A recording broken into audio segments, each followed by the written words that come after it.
have a story time. We do.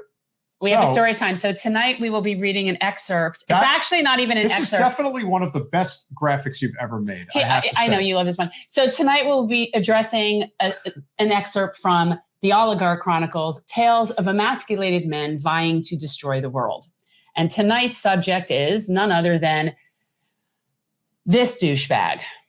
Kevin O'Leary, or AKA Mr. Wonderful, as he gave himself that title. Oh, he's such a douche.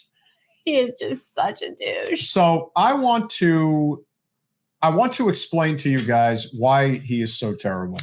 And what I'm going to do is I'm just going to read a little excerpt for you so you can see just how bad this guy is. Because everyone's talking about Kevin O'Leary because of the BS that he said about student loan debt. He likes socialism for big businesses. This is the same person who said that a business has an obligation to accept the PPP loan. So he believes that socialism is good for him, but other people should get nothing. So he's special that way. Now, he's very special. And what's interesting about him is that he set up a business in the mid-'80s in Toronto. This is also a guy who comes from an affluent family. What a surprise. O'Leary started SoftKey in Toronto in 1986, along with business partners John Friedman and Gary Babcock. The company was a publisher and distributor of CD-ROM-based personal software for Windows and Macintosh computers. Major financial backer, committed $250K in development. That's a lot of money then in capital into the company back out on the day before signing the documents and delivering the check, leaving O'Leary looking for funding to support the fledgling business. He used the proceeds for selling his set share and convinced his mother to lend him $10,000. This is 1986, mind you. $10,000 in seed capital to establish SoftKey software products. I mean, can't you just go and ask your parents for a $10,000 loan, or what today would probably be about a $30,000, $40,000 loan to start a business? I mean, you could just do that at any time you want, right, Jen? It's just infuriating people that are like this. Like, I just find everything about this just disgusting. But it gets better. The software and personal computer industries were proliferating in the early 80s, and O'Leary convinced printer manufacturers to bundle SoftKey's programming with their hardware, which distributors assured that the company developed several educational software products focused on mathematics and reading education. Okay, good. You know what? That's fine. Not saying that that's a bad product, or what he was doing was not something that had any merit. But he ultimately was able to build up this company. In 1999, TLC was acquired by Mattel for $4.2 billion. That's a lot of money. Sales and earnings for Mattel soon dropped, and O'Leary departed. The purchase by Mattel was later called one of the most disastrous acquisitions in history. Mattel experienced a $105 million loss following the acquisition. Management had projected a $50 million profit. Mattel's stock dropped, wiping out $3 billion in shareholder value in a single day. Mattel's shareholders later filed a class action lawsuit accusing Mattel's executives, O'Leary, and former TLC CEO Michael Perrick of misleading investors. Where have you heard that before? About the health of TLC and the benefits of its acquisition. The lawsuit alleged that TLC used accounting tricks. Accounting, that is another name for price manipulation, which is illegal. Use accounts tricked into hide losses, another illegal thing, and inflate quarterly revenues. Again, price fixing, illegal.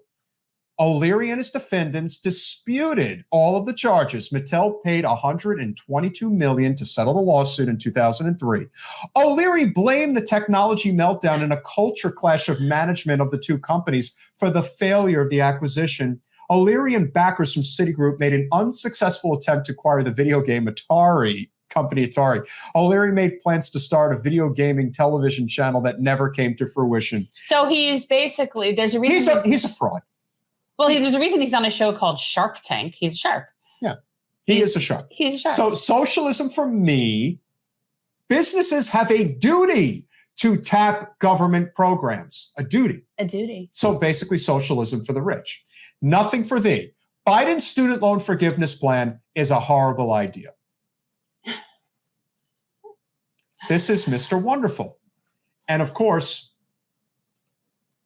he is the embodiment of everything that is wrong with capitalism. It's disgusting, really. It He really is an obnoxious, so gross, self-centered, absolutely ass backwards douche canoe.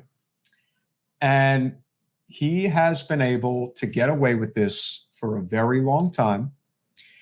And again, there is a big problem with envy for the rich in the United States.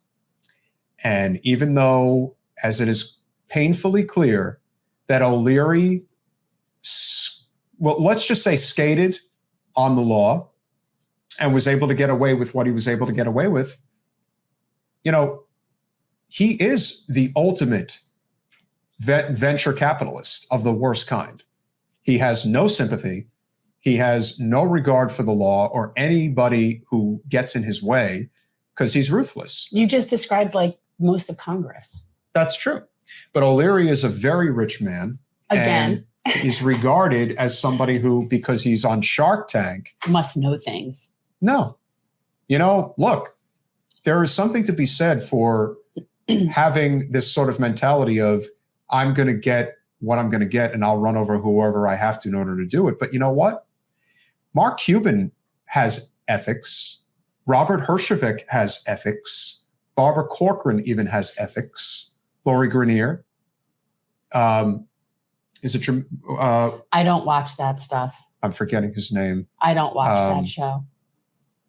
But Kevin O'Leary he's not a good guy. Thanks for watching.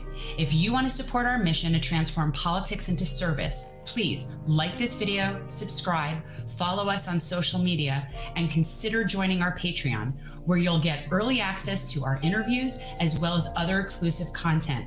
Links are in the description. Peace out.